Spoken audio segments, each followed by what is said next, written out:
Jim Jordan and the Judiciary Committee are coming in hot. You remember that letter about Hunter Biden that came out from those 50 so-called intelligence experts who had no intelligence at all and weren't experts about anything? Well, they sent a letter to the media after the laptop was leaked, and the New York Post posted these stories, and the media basically buried the story because the elections were right around the corner and they didn't want the Hunter Biden story to go wild and hurt Biden's chances. We are going to take a look at the letter. We also have John Brennan, who explains his basis for signing the letter. But then take a look at this. Jim Jordan sent demands to about 12 people who signed the letter, demanding to know more. Look at all of these names. We've got Chairman Jordan sends a letter to Bash on the Hunter laptop Russian disinformation statement. He wants to know, why'd you sign the statement? Who told you about the statement? And so on. We're going to read the letter. But he also sent letters to Brennan, Clapper, Finger, Hayden, Leggett, McLaughlin, Morrill, Rasmussen, Shapiro, Travers, and Vickers. We're only going to look at the one that came from this guy, John Brennan. John Brennan got a letter from Jim Jordan. It looks like this. We'll read through it here shortly. But first, what is this about, right? John Brennan signed this letter. And if you remember, this letter came out on October 19th, 2020. You remember this, right? It was signed by all of these people. Jim Clapper. And look at all these very important titles. Director of National Intelligence, Secretary of Defense, Defense Intelligence Agency, National Geospatial Agency. Wow, very smart because they work for the government all over the place. Here's another one, Mike Hayden, remember him? CIA. Leon Panetta, CIA. John Brennan. We're going to take a look at the letter that Jim Jordan sent over to him, but he was the former director, okay, the top person at the CIA. Also, former White House Homeland Security Counterterrorism Advisor. All these people, Finger, Leggett, McLaughlin, Morrill, Vickers, Wise, Rasmussen. Okay, they're all getting letters from Jim Jordan because they want to know, the new Republicans want to know why these so-called experts of intelligence got it so wrong. Remember, this is what they said. Hi, we're all individuals who devoted a significant portions of our life to national security. But obviously they're not that bright because they couldn't figure this one out. We are all also individuals who see Russia as one of our nation's primary adversaries. And they say each of us believes deeply that Americans should determine the outcomes of elections, not foreign governments. Oh, yeah. Yeah, they say for all these reasons, we say that these Hunter Biden emails have the classic earmarks, dun, dun, dun, of a Russian disinformation campaign. All right, these people are all openly lying. They know it's BS. Do you know how I know that? Because we were here reading through the emails, and I am not a former CIA director, but we were reading through the emails from Tony Bobulinski and looking at a lot of the other files, and they were about as authentic as you could possibly imagine. Is exactly what it looked like, what a hard drive would look like. And people were also cross-examining or cross-indexing the data. They were taking the laptop and they were cross-referencing it with Secret Service records. And Joe Biden, yeah, his email says, yeah, I'm going to go away on this trip to someplace in the Middle East. Guess what? On that day, he was in the Middle East. Weird. And people like Marco Polo and others, Marco Polo USA and Garrett Ziegler and those guys who could use your support, by the way, at marcopolousa.org, they were corroborating it. Everybody was corroborating it. Miranda Devine, the New York Post, everybody knew it. But these so-called intelligence idiots couldn't figure it out. They say there are a number of factors that make us suspicious of Russian involvement. Blah, blah, blah, blah, blah. Such an operation is consistent with several data points. And the U.S. Treasury Department, and they say Rudy Giuliani's involved, and so on. We do not know whether the press reports are accurate, but they do suggest concern. And that there are agencies that mirror ours, that it's high time that Russia stops interfering with our democracy. And look how convenient this was. October 19th, 2020. You know when the election was? Like 2 weeks later, right? 3 weeks, whenever it was. Very close.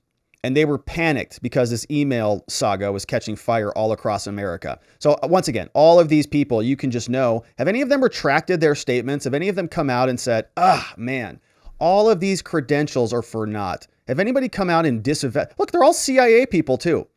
Don't they know better? Don't they have any contacts? Can't they read the headers on an email? Idiots. All right, so this is the letter that was ultimately sent out. These are the people in charge who run stuff for us.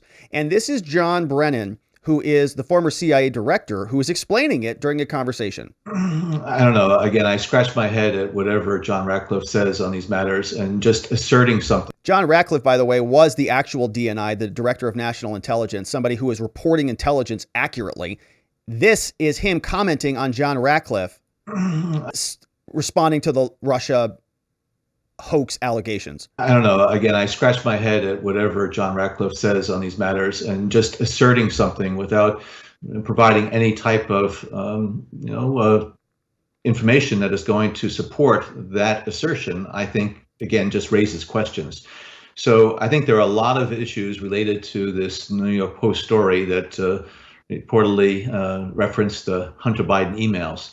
And as I and several of my former colleagues have pointed out publicly, that it does bear the hallmarks of Russian disinformation. Now, we don't know whether or not that is the case, but there's very careful weasel language there. It does bear the hallmarks, right? It does look like it. So when it turns out that it wasn't actually it, they have distance. They can create distance in that statement. They didn't say, we think this is Russian disinformation at all. They just said, no, it has the hallmarks of Russian disinformation. Why? Because Russian disinformation is also hurtful to Democrats, evidently. And they know that this is hurtful. So it kind of feels like it's the same thing. There's a lot of things that are cropping up now that may not be what they appear at first blush. And I do think it's important that John Ratcliffe or Christopher Wray provides the underlying data or analysis to support their conclusions and assertions. That's his statement, right? And you got to imagine these guys all knew that was true. The Hunter Biden laptop was true. Remember, the FBI had a copy of the laptop and the hard drive, presumably in 2019. Some people say as early as December 2019. And these statements were coming out in 2020. So they could have verified it. Now, they would say, well, we're not in the official government anymore. But I mean, all of that expertise, they couldn't look at the same things we were looking at. Gosh, I wonder what else they're protecting us from. So we are going to take a look at the letter that Jordan sent over to Brennan, the man who signed that letter and lied to all of us. But first, let's listen to what he said about it before we read his words. This is Jim Jordan giving us a briefing about what the new Judiciary Committee will be doing in Congress. And Jordan has a big plan and an agenda. We've had now dozens of whistleblowers come talk to House Republican staff on the Judiciary Committee. In fact, one of them is testifying in a transcribed interview as we speak. Perfect. Talking about how the Justice Department is now operating in such a political fashion and manner. Second, you all know about the Twitter files, where we have learned that big tech, big government are colluding to keep information from we the people. The most egregious example took place prior to the 2020 presidential election, where they kept that information from the country just days and weeks before the most important election we have, suppressing a story and limiting Americans' free speech rights. And then finally, third, in addition, so that was just the Twitter file suppression, but they also were sort of giving the media cover to suppress the story. That's what those 50 intelligence experts were doing, right? They were saying, oh, look, guys, you can't run with this story. If you blog about this, you're going against the advice of 50 intelligence experts. Joe Biden even brought that up in the middle of a debate, that one debate. He said 50 so-called, they all needed cover. Okay, they do this. They plant stories in different locations and they play them off of one another. We've covered this disgusting behavior here many times before. But he's also, right, that's just one portion of it. We also had the Twitter files, where on Twitter, the censors there from the FBI, Elvis Chan, was saying, delete this, delete that, sending a bunch of emails over to the Silicon Valley tech people like Yoel Roth saying, remove this person, and other people saying, this is an election joke. Do you know the election's not really on a Wednesday? This is illegal disinformation from the Russians. Eliminate this person. Blah! Freaking out about it. So it was coming from every which way. Jordan says, we're in charge now, and we're going to go figure out what happened here, and we're going to get to the bottom of it. Think about the accountability that we plan to bring to this administration. I just think in the broad sense. I mean, everything has gotten worse. In 2 years' time, we went from a secure border to no border. We went from safe streets to record crime. We went from stable prices to record inflation. And, of course, as I've said, we have a government that now, I believe, is targeting the very people it is supposed to serve. So we plan on, as a Republican majority, holding them accountable and dealing with what we have seen. And again, what has been exposed from the Twitter files and, of course, what these brave FBI agents who've come to us now as whistleblowers and told us how the Justice Department is operating and how it is not supposed to be functioning in that manner because it is supposed to be equal treatment under the law in this great country. It is, and it has not been that way for a long time. So that's Jim Jordan. Now, he is sending a letter, as we heard, to the 11 or 12 or 14 people. You can add them all up here. It's a lot of them. All these people are getting a letter that looks very similar to the one John Brennan is getting. And so let's just focus on the one that he got, which looks like this. On February 6, 2023, Jim Jordan, chairman of the Committee on the Judiciary, along with the chairman of the Permanent Select Committee on Intelligence, Michael R. Turner, sent a letter over to John Brennan, former CIA director and one of the signers of the Hunter Biden intelligence memo. That was dead wrong. Jordan says, all right, John, we're in charge here. He says, the Committee on the Judiciary, mine, and the Permanent Select Committee on Intelligence, Michael's, are conducting oversight of the federal law enforcement and intelligence matters within our respective committees. The Judiciary Committee made prior requests to you there, John, for documents about the public statement that you signed on October 2020 that falsely implied the New York Post regarding Hunter Biden was the product of Russian disinformation. These requests that we've sent to you previously include a request for a transcribed interview before our committees, and they remain outstanding. These documents and your testimony are necessary for the 118th Congress. And we write again, says Jim, to reiterate our outstanding requests and ask that you immediately comply in full. He says you have been on notice about our oversight requests, and you are aware the requests are outstanding. You've known this for months. But for your convenience there, John, we have attached the letters from the Judiciary Committee that we sent before. To date, you have not complied with these requests, and accordingly, we reiterate our request that you comply promptly. Please contact us to schedule a meeting if you'd like.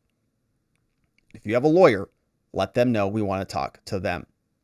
Very nice. Conveniently, Jim Jordan attached the two letters for us. The first one that went out to Mr. Brennan was on December 1st, so 2022, not too long ago. He says, all right, Mr. Brennan, on April 6th, we sent you another letter. Oh, this is the first one. This is the first one on April. Yeah, first one. April 6th, 2022. Jim Jordan was not in charge of Congress at this time, so he didn't have a lot of actual oomph behind his statement, but now he does. And so this is what he is renewing. He's reiterating this. He says, all right there, Johnny boy, on October 14th, you published a letter stating what we just read. It has all the classic earmarks of a Russian operation. They said that your public statement served as the basis, right? It was the pretext. It was the excuse for all the Democrat operatives to try to delegitimize all the scandalous allegations. Politico reported the story. 15 minutes after Politico published the story, Jen Psaki tweeted a link to the story, right? It's perfect. Jen's like, yes, perfect. During the final presidential debate, Vice President Biden also said that it was part of the Russian plan. Turns out that's not true at all. All of it was actually real. Turns out it wasn't dubious at all. It wasn't a scandal. And so what Jim Jordan wants to know about is the concerted effort by you, John Brennan, to suppress public dissemination of serious allegations about the Biden family.